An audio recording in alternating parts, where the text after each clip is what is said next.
Et bonjour à tous, aujourd'hui nous sommes le 24 juin 2022, petit point express sur le Bitcoin ainsi que sur 2-3 crypto-monnaies que je souhaite aborder avec vous. Donc c'est parti, top chrono en moins de 5 minutes, je sais que ça vous plaît et je compte sur vous comme d'habitude pour liker la vidéo, vous abonner, mettre un petit commentaire également pour le référencement.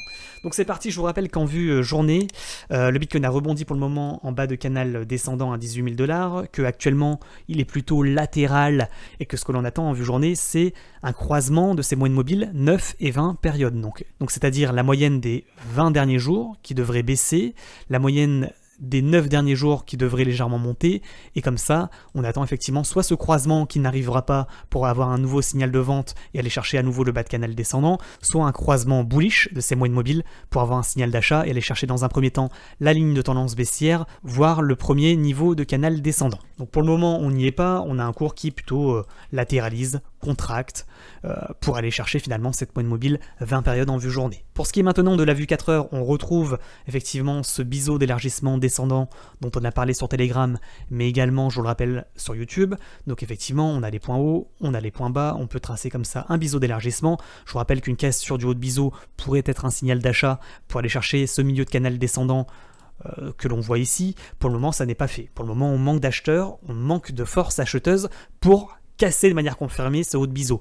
On fait des fausses cassures, on tente, mais malheureusement pour le moment on se fait à chaque fois rejeter. Je vous rappelle que le risque principal c'est la chose suivante, c'est une cassure de ce niveau correspondant à la résistance mensuelle située à 19 700 $. Même si on devait rebondir effectivement en haut de biseau, ça serait pour retomber de moins 6%. Néanmoins, si on devait casser ce niveau, ce serait potentiellement un gros signal de vente pour aller rechercher le bas de canal descendant, voire le bas de biseau. Donc attention si ça devait arriver, je vous rappelle que le bas de canal descendant est à peu près situé à 17 000 $ et le bas de biseau à peu près aux 14 000. Maintenant, en activant les bandes de Bollinger, on remarque effectivement que ces deux niveaux dont je vous ai parlé hier sont pour le moment confirmé. Le bas de range ici à 19 700 $. Pour le moment, c'est plutôt ce qu'il fait. Le Bitcoin, il rebondit en bas de range, en haut de range, en bas de range, en haut de range, et ainsi de suite. Et en fait, il rentre en tendance latérale en vue 4 heures entre ces deux niveaux. Donc on récapitule. En vue 4 heures, on est plutôt en tendance latérale entre les 19 700 $ et effectivement les 21 400 $. Donc trading sur range entre ces deux niveaux avec toujours un milieu de range que vous voyez ici situé à 20 500 $. Je vous rappelle également que les 20 500 $ correspondent au support hebdomadaire. Trois niveaux à retenir, 19 700 $, 20 500 $ et le haut de range à 21 400 $.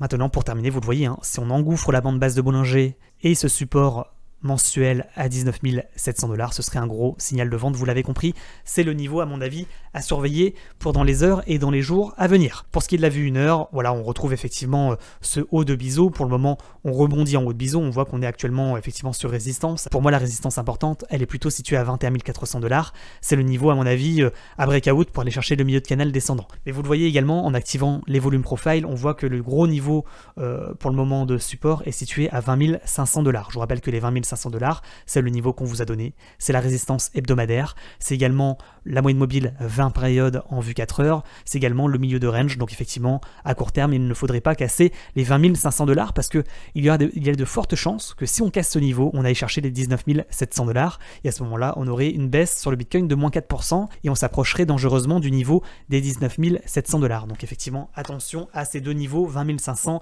et 19 700 $. Voilà pour ce qui est du Bitcoin, je pense qu'on est plutôt complet. Également, peut-être un point rapide sur la capitalisation des stablecoins. Je vous rappelle que quand cette capitalisation baisse, en général, c'est que le Bitcoin monte. Voilà, ça fait à peu près l'inverse, de manière générale, du marché crypto-monnaie. Quand ça s'abaisse, c'est le moment d'acheter.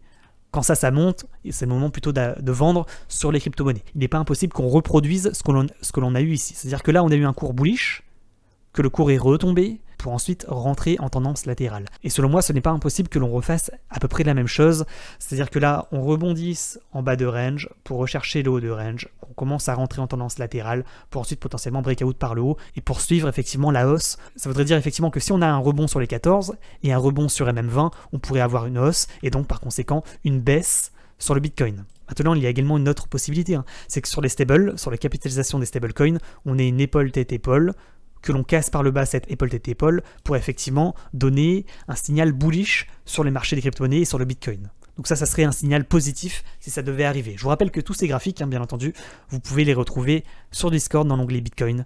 Bitcoin mensuel, hebdo, daily, H4, H1, mais également ce graphique sur la capitalisation des stablecoins. Ethereum, pour le moment, pas de croisement bullish. XRP, on a potentiellement ce croisement bullish. On a un XRP qui, dans la journée, a pris 13%. Il arrive sur le milieu de canal descendant, donc attention, il risque bien entendu d'y avoir un rebond sur ce niveau. Pour ce qui est de Solana, on a un petit croisement bullish sur Solana, donc c'est plutôt intéressant. Au niveau des bandes de Bollinger, on voit qu'on aura une résistance ici à 43$.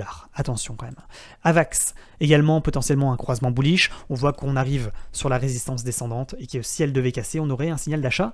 Donc le niveau à surveiller sur Avax, selon moi, il est à 20$. Mais je vous rappelle que sur l'ensemble de ces crypto-monnaies, tout dépend du Bitcoin. Donc effectivement, si le Bitcoin devait casser ce triangle par le bas et casser les 20 500, on aurait un gros signal de vente sur l'ensemble des crypto-monnaies. Pour ce qui est maintenant du DOT, on voit également la même chose que sur Avax. On est en train de casser la trendline et on voit qu'effectivement, si on devait casser cette résistance à 8.1, on pourrait avoir un signal d'achat. NIR Protocol, on voit également ce triple bottom, on voit cette ligne de coup située ici à 3.85. Si on devait casser ce niveau, on pourrait également avoir un signal d'achat. Maintenant, sur NIR Protocol, attention, bien entendu, on arrive sur résistance à 3.85, il n'est pas impossible qu'on ait un rebond baissier pour aller chercher la MM9 à 3.4, voire le bas de range ici à 3$. EGLD, également, on voit ce triple bottom en train de se former, on voit qu'on a un croisement bullish, on voit que potentiellement on pourrait avoir effectivement un signal d'achat également sur EGLD pour aller chercher la bande haute de Bollinger à 73.4. Sur Mana également, triple bottom, on n'a pas encore ce croisement des moyennes mobiles, mais on arrive également sur résistance à 0,93. Si on casse ce niveau de manière confirmée, on pourra avoir un signal d'achat pour aller chercher également la bande haute de Bollinger à 1.02. On s'arrête là, j'espère avoir été complet sur les crypto-monnaies. N'oubliez pas bien entendu de vous abonner, de nous rejoindre sur Telegram pour les alertes en temps réel, sur Discord pour les graphiques et mes fiches de trading et les salons, effectivement, en discussion d'entraide sur le trading crypto-monnaie. Et on se retrouve normalement ce soir à partir de 20h, 20h30 sur Twitch. A bientôt, ciao ciao.